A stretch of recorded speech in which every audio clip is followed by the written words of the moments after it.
आपला मालक कुत्र्याला आणि आपल्याला समान वागणूक देत नाही म्हणून सर्व मेंढ्यांनी एकदा मालकाकडे जोराची तक्रार केली. त्या म्हणाल्या, तुमचं वागणं चमत्कारिक आणि अन्यायकारक आहे. आम्ही तुम्हाला लोकर देतो, दूध देतो, आमच्यापासून नवीन मेंढ्याही तुम्हाला मिळतात, पण तुम्ही आम्हाला फक्त काय ते गवत तेवढं देता आणि ते सुद्धा आमचं आम्हीच शोधून घ्यायचं. उलट या कुत्र्यापासून तुम्हाला काहीच मिळत नाही, पण तुम्ही त्याला आपल्या ताटातले छान छान निवडक अन्न काढून देता. जवळच असलेल्या कुत्र्याने त्याची तक्रार ऐकली आणि तो एकदम पुढे येऊन म्हणाला, बरोबर, तुम्ही म्हणता ते खरं आहे, पण मी नसलो तर तुमची गत काय होईल? चोर तुम्हाला पळवून नेतील, लांडगे तुम्हाला खाऊन टाकतील. जर तुमच्या बरोबर सतत लक्ष ठेवले नाही तर साधं गवतही तुम्हाला नीट सुखाने खाता येणार नाही. सारखा भीतीने तुमचा थरकाप होत राहील.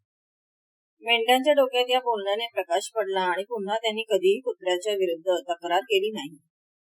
व्हिडिओ आवडल्यास लाईक, शेअर आणि सबस्क्राईब करा.